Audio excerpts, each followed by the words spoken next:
The Olympic lifts are a fantastic exercise. They offer a unique blend of explosive power, athleticism, and mobility that we can't really get with many other exercises. However, there's quite a bit of a technical demand. So in today's video, we're going to cover how to clean in depth. About 15 years ago, I was trying to teach myself how to clean. I had the thought that if I got better at cleaning, I would probably become more athletic. Unfortunately, didn't really help out too much there. I quickly realized how valuable the clean was, so I added it to my program quite a bit. However, I was absolutely dog shit. So over time, I did it more and more and didn't really know if I was getting anything out of it. I probably wasted a lot of time with shitty technique, not getting as much out of it as I could have been. After approaching it with a grip it and rip it mentality, what I did is I dove in deep into Olympic lifting. I went way too far down the rabbit hole trying to Olympic lift. In order to perfect my technique, I had to strip the weight all the way back down to be able to lift with correct form. What this meant is then I wasted more training time trying to get better at a different sport than what I was interested in. 15 years later, I've had the realization that these are fantastic tools to develop explosive power, strength, and speed. However, we have to realize that they're just that.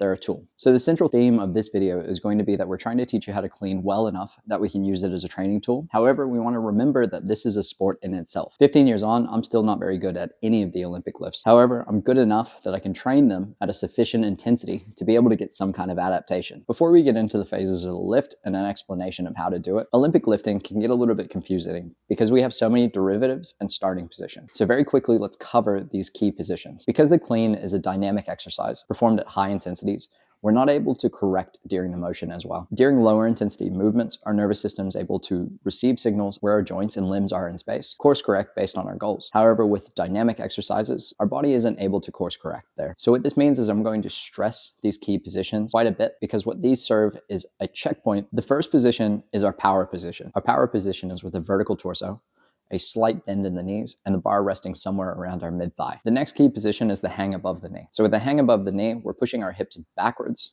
loading up our hamstrings and our hip extensors, and the bar will be resting slightly above our knee. Our torso is going to be slightly leaning forward with our shoulders in front of the bar. We need our shoulders in front of the bar because this is going to translate into upward motion from our legs. We want to actively think about scooping our chest upwards so we're able to activate the muscles on our back. Additionally, we have the hang below the knees, which is very similar. We can break the clean up into several different phases. The first is the setup, then the first pull, the second pull, the transition, and the catch. Let's run through the setup first. The first thing we want to think about is getting our foot placement right. We want to set our feet slightly wider than our shoulders with our toes pointed out. We just want this slight angle in our toes to create enough room for our hips to set down. Additionally, in this position, we want our knees tracking in the direction of our feet, and we want to actively drive our knees outwards. Now, our grip is going to be slightly wider than our shoulders, which means it should be about a thumb's width in from the smooth part of the bar. This should place your hands slightly outside of your thighs when you're standing up. We want to line the bar up roughly where your toes begin. So once we grip the bar, we then want to try to actively arch our back into the lift. This should flatten out our back, slightly exaggerated the natural curves in our spine. Additionally, this creates a rigid platform for which we can transmit force from our legs to the bar later on. We want our shoulders resting slightly over the bar and our hips slightly higher than our knees. Once we've set our posture, we're ready to begin the first pull. The biggest challenge with the first pull is we've got to get the bar around our knees. Now we have two ways we can achieve that. We can move the bar around our knees, or we can move our knees out of the way of the bar. The most efficient path is going to be moving our knees out of the way of the bar. What this means is we want to press through our whole foot,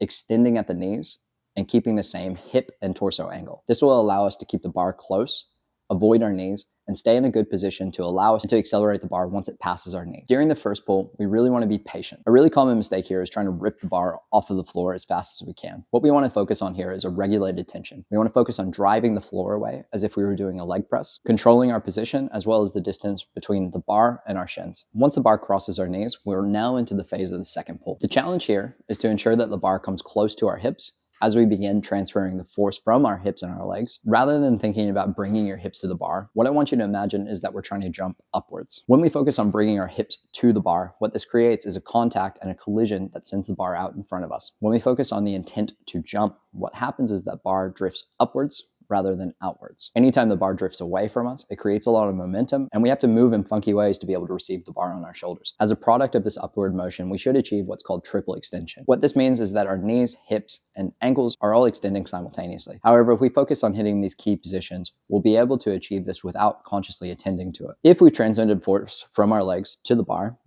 should begin floating upwards. Our arms are merely assisting keeping the bar close, helping it to guide it upwards so that we're able to get ourselves under the bar to receive it on our shoulders in the front rack. So as the bar is floating upwards, we then begin the third pull. The third pull, or the transition, is where we begin to drop ourselves under the bar to be able to catch it. The more we're able to accelerate the bar upwards, the higher we'll be able to catch it. And on the flip side, the lower we're able to catch it, the less distance we have to accelerate or move the bar. If we're able to actively pull ourselves under the bar and receive this in a stable front squat position, we're able to catch the bar, complete the lift, and then stand back up. Our arms will be guiding the bar upwards, and we want to make this transition where our elbows roll under the bar, receiving that on our shoulders, not our hands. Now, enabled to catch and receive the bar, we need to ensure that our torso is upright. Additionally, we want to actively bring our elbows forward, allowing it to rest on our shoulders, and further activating the muscles on the posterior side of us to keep us in this vertical position. Once we've received the bar on our shoulders, it's now time to stand up. Once we've caught the bar, we pretty much just do a squat. If you're struggling to figure out how to squat, make sure you check out my tutorial on how to squat as well. Now, I've given a very quick overview of how to clean, but let's break this up in a way that we're able to practice these skills and put it all together. Typically, the first place I'll start is with the muscle clean. The reason for this is I find the hardest part is figuring out how to transition the bar from an upward motion into a front rack. So the first part is going to be pulling the bar roughly to your chest,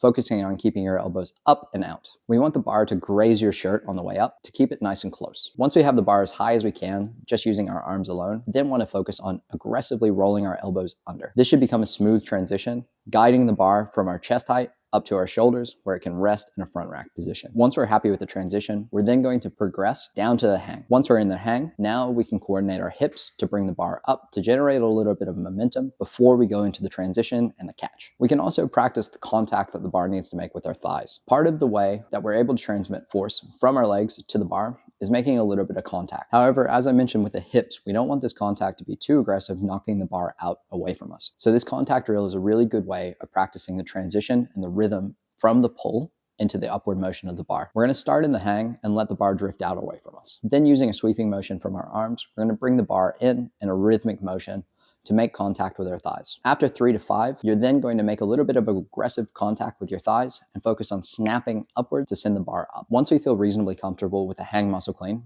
we're then going to move on to the power clean. The power clean typically starts from the floor. However, if your starting position isn't the best, feel free to keep going from the hang. We now need to layer on the first pull on those previous skills we practiced. In my opinion, the best way to practice this is with a very slow tempo off the floor and then explode as soon as you get above the knee. The tempo will allow us to make sure that we control our position and be a little bit more mindful until we can get to the hang position, which we've already practiced and are reasonably comfortable. Once we feel reasonably comfortable with the power clean, we can start experimenting with the full clean. In my experience, the full clean is quite hard to teach because it's very hard to drop ourselves under the bar. A fantastic way of practicing this is what's called the tall clean. The tall clean, we're going to start in a high hang or the power position. We're going to use a small motion of the hips and legs to get the bar moving, and then our job is to actively pull ourselves under to catch in the front rack position. It's quite difficult to do, so we have to drop the weight down. In my mind, the clean has several benefits. First, it's an exercise where we have to learn how to accelerate the bar upwards to be able to transmit force generated through our legs to the bar, catching it on our shoulders. So within this, we have external feedback. Did I make the lift or not? Additionally, there's quite a bit of a skill component, which means that we have to coordinate several parts of our body to be able to transmit force effectively. And as we get more coordinated with the technique, we're able to produce more force and accelerate the bar faster. Additionally, a unique part of the Olympic lifts is the catch. Now the catch, we have this rapid explosion. We must relax to get ourselves under the bar to be able to receive it. Upon receiving it, we must contract again so that we don't get buried into the floor. So not only do we have to accelerate the bar, we then have to decelerate the bar and our mass before we can then push up again. This combination of benefits is pretty unique to the Olympic lifts. So if you can,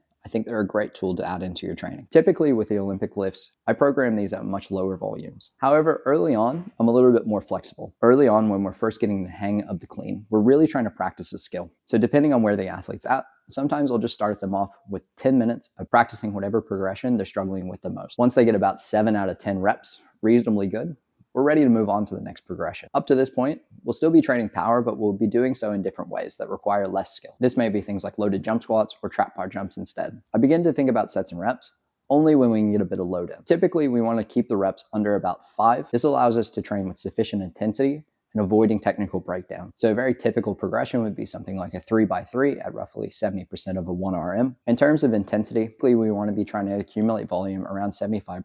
So this might be down to about 65 where we do a bit more volume, or it might be up to 85 where we accumulate less volume. You'll probably miss some reps early on, and that's okay. Most of these misses early on are going to be a technical failure rather than a physical failure, which I feel like is something my parents would say about me. All right, so hopefully now you feel a little bit more confident and at least understand where you should start practicing the clean. For most athletes, our goal is to get good enough with the Olympic lifts so that we're able to train them and get a very effective stimulus. My goal is to simplify exercise science, strength and conditioning, and sports science in a way that's digestible. If you want to see more, make sure you like and subscribe, and stay tuned